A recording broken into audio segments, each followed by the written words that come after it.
que vous allez bien, je suis ravie de vous retrouver aujourd'hui pour une vidéo où on va parler de lecture et plus précisément de mes secrets entre guillemets de lectrice. Alors pour tout vous expliquer, à la base j'avais vu la vidéo mes 10 habitudes de lectrice sur la chaîne de LM Bouquiné. Je vous mettrai le lien de sa chaîne en barre d'informations, allez y faire un tour parce que j'aime beaucoup sa chaîne.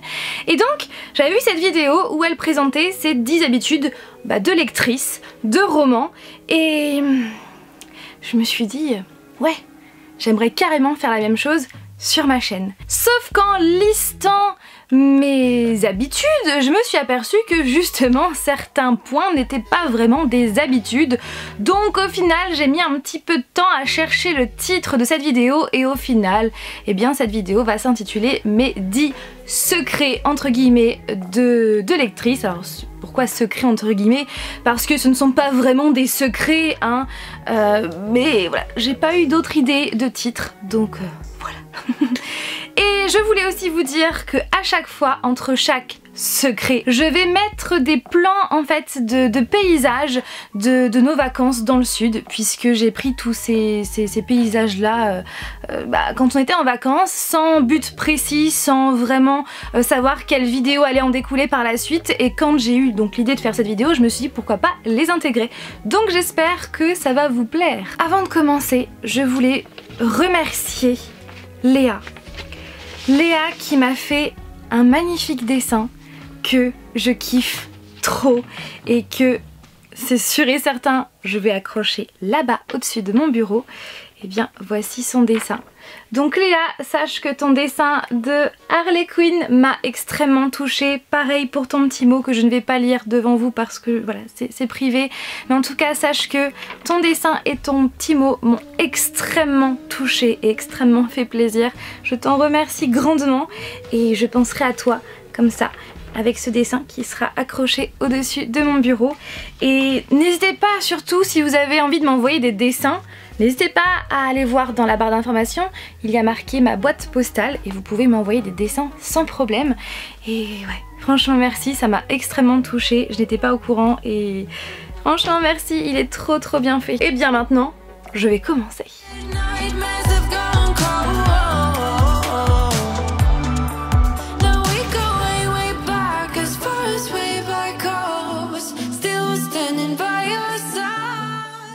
Acheter un livre, quand un livre m'intéresse, je ne peux pas m'empêcher de feuilleter le roman en question pour savoir s'il est sous un point de vue interne, donc à la première personne du singulier, donc sous je, soit sous un point de vue externe, donc à la troisième personne du singulier, il ou elle.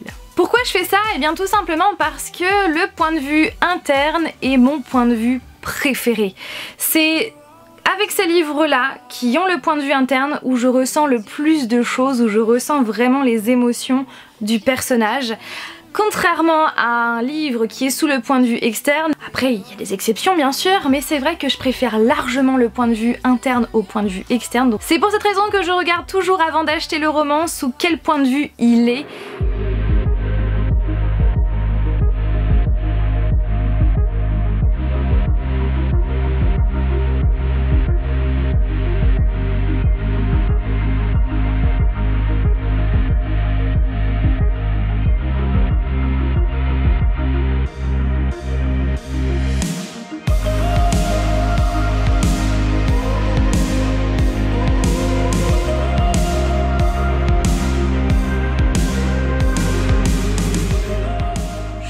Pas m'empêcher, quand je viens d'acheter un livre, de lire les dernières phrases du roman. Et ce, avant même de l'avoir commencé. Oui.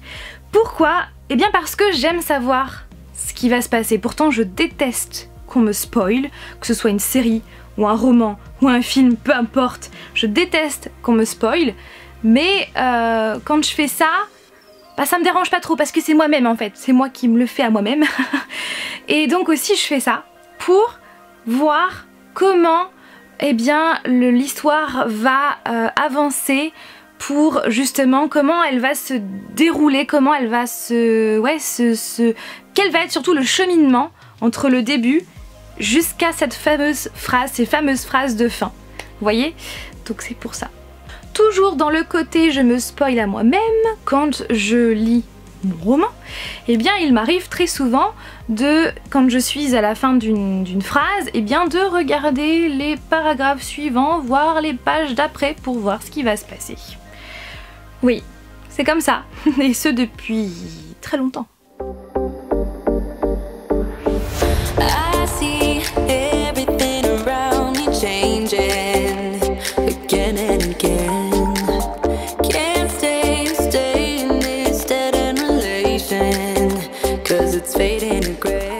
J'ai 5 carnets de lecture, donc je vais juste vous montrer leur couverture et vous dire ce qu'il y a dedans, mais je ne vais pas vous montrer l'intérieur, tout simplement parce que si ça vous intéresse, eh bien n'hésitez pas à me le faire savoir en commentaire et je vous ferai une vidéo entièrement dédiée à cela.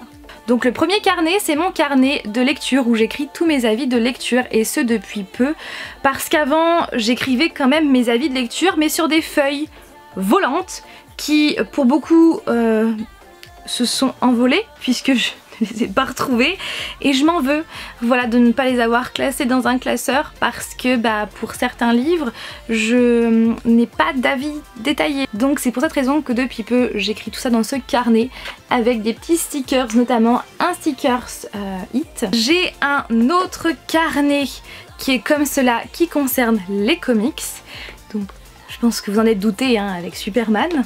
Dans ce carnet paperback dédié à Alice au Pays des Merveilles de Lewis Carroll, et bien à l'intérieur je répertorie tous les romans que j'ai dans ma bibliothèque ainsi que dans ma pile à lire, et je répertorie aussi, enfin j'ai un suivi des sagas, où est-ce que j'en suis, quel tome il me reste à lire, quel tome j'ai dans ma pile à lire, quel tome il me reste à acheter, etc. Donc voilà, tout est dedans. Et le tout petit dernier qui est comme cela, et bien à l'intérieur j'inscris tous mes personnages préférés des romans que j'ai lus. Parce que pour moi c'est hyper important, en fait disons que les personnages c'est des rencontres en fait, même si on ne les connaît pas réels, même s'ils ne sont pas réels, ce sont des rencontres. Et voilà, ce sont des personnages, il y a des personnages qui nous marquent plus que d'autres et j'ai envie d'avoir une trace écrite de tous ces personnages. Donc ils sont inscrits dans ce carnet et à chaque fois j'y ai marqué pourquoi je les aime, quel caractère ils ont, etc. Et le cinquième, il est juste là, il répertorie tout simplement tous les comics que j'ai lus et les comics qui me restent à lire.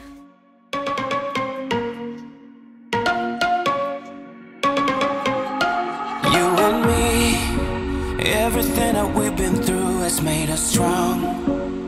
You won't believe we've had our gray, but somewhere there's a light inside of us. It shows the way. Not looking for no heaven or gold, 'cause I got you. I got you. Ça par contre ce n'est plus vraiment un secret puisque si vous me suivez depuis au moins l'année dernière ou si vous avez vu ma vidéo par exemple Room Tour où je vous présente mes bibliothèques, eh bien vous savez que je ne garde que les livres que j'ai adorés. Ce n'est pas ce que je faisais avant, puisqu'avant je gardais vraiment tous les livres que je lisais sans exception, et pareil dans ma pile à lire je gardais tous les livres que j'achetais, même s'ils ne me faisaient plus vraiment envie, je les gardais quand même. Et l'année dernière, en regardant ma bibliothèque, je me suis dit mais pourquoi tu gardes ce livre-là, ou ce livre-là, ou ce livre-là, alors que tu ne les as pas plus aimés que ceux-là, et que tu sais très bien que tu ne vas pas les relire un jour ou l'autre. C'est à partir de là que j'ai décidé de garder que les livres que j'adorais, et les autres, eh bien, je les vendais ou je les donnais pour tout simplement les faire vivre ailleurs, pour faire plaisir à d'autres personnes qui vont peut-être aimer le roman que je n'ai pas aimé, et voilà, ainsi de suite. Donc si vous avez envie de savoir justement un petit peu plus en détail ce que je fais des livres que je ne garde pas, eh bien je vous invite à aller voir cette vidéo là qui est toujours d'actualité. Concernant ma pile à lire, eh bien je fais des tris assez régulièrement puisque ça m'arrive, oui, de ne plus vouloir lire un livre que j'ai acheté il y a quelques temps parce que mes goûts ont changé ou parce que ouais, il me fait plus trop envie. Donc plutôt que de le garder et ne jamais le lire, eh bien je préfère m'en séparer et faire plaisir à d'autres personnes. Full stop. Can't believe I live in your thoughts. I think about you all the time, morning, evening and midnight. Such a wonderful delight.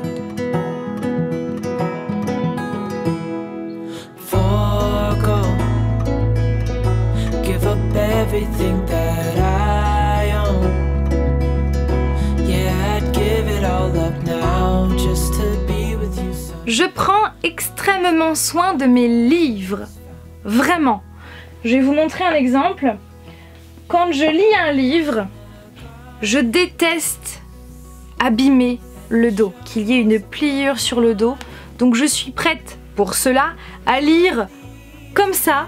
Voilà, assez rapproché, les pages rapprochées pour justement ne pas plier le dos parce que je déteste que le dos soit abîmé, que la couverture soit rayée, que les pages soient cornées ou même la couverture, enfin bref, je prends extrêmement soin de mes livres parce que voilà, ce sont mes bébés donc je ne veux pas qu'ils soient abîmés.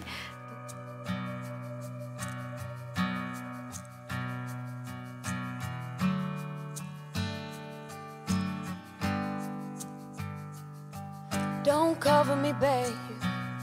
Your shadow's hanging over me. Breathe on me, just breathe on me. And don't cover me, babe. Don't lay yourself on top of me. I don't want us to start again. Je ne peux pas écouter de la musique en lisant. Et croyez-moi, ça m'ennuie. Alors déjà j'ai fait quand même pas mal d'efforts puisqu'avant je lisais dans le silence total, dans le silence complet. Il ne fallait pas un seul bruit.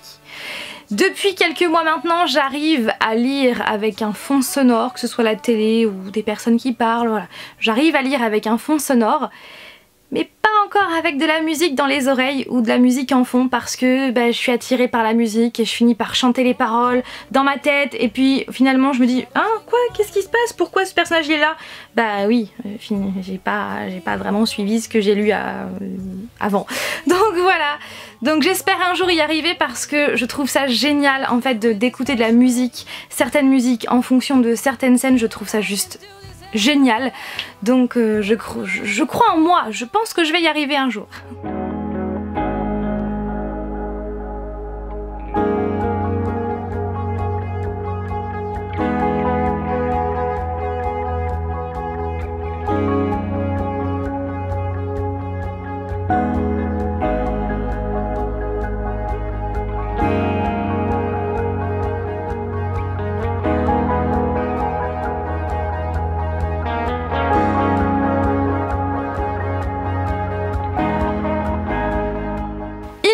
De lire 2 livres en même temps mais jamais plus parce que sinon vous pouvez être sûr et certain qu'il y a forcément un des 3 qui ne sera jamais terminé ou dont je vais perdre le fil. Et quand je lis 2 livres en même temps je fais toujours en sorte que ce ne soit pas les mêmes genres et je ne peux pas lire plus, ça c'est sûr et certain.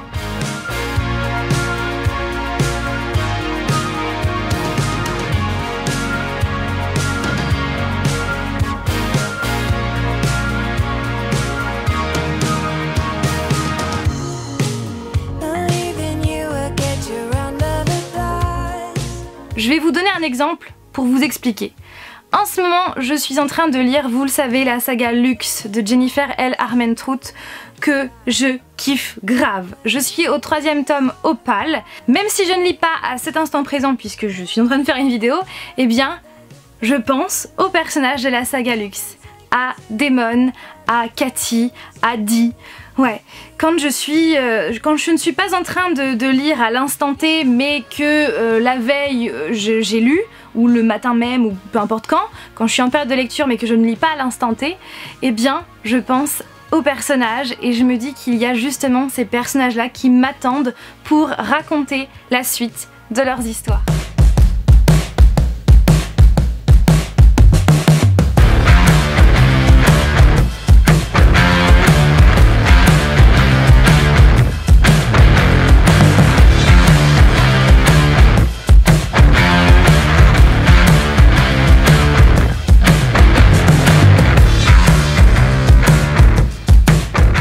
Et quand je termine un livre, vous pouvez être sûr et certain que je vais avoir le sentiment d'abandonner les personnages de l'histoire que je viens de terminer. Et c'est encore pire de chez pire quand je viens de lire le dernier tome de la saga. Parce que là je sais que il n'y a plus rien après et que là je les ai littéralement abandonnés. Ça me le fait moins bien sûr quand c'est une saga en cours et que je sais que le tome d'après m'attend et que voilà, qu'il y a une suite. Mais c'est vrai, à chaque fois ça me fait j'ai ce sentiment là d'avoir abandonné les personnages et que bah du coup je ne pourrai plus suivre leur aventure et que je les ai délaissés, Je sais pas si ça vous le fait à vous aussi, mais moi ça me le fait à chaque fois.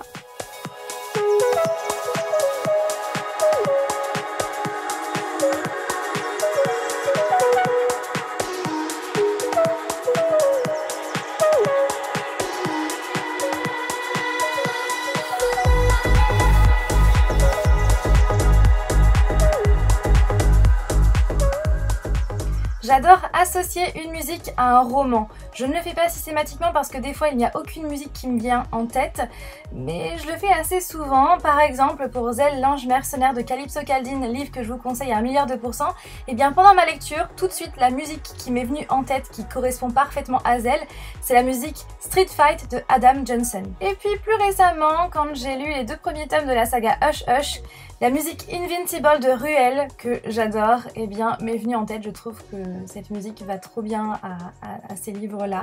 Donc ouais, en général, j'aime bien associer une musique à un roman parce que les paroles correspondent au personnage ou à l'ambiance du livre.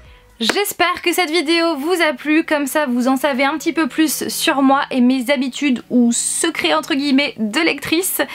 Et si vous avez envie de faire la même chose en commentaire, eh bien je serai ravie de voir vos réponses.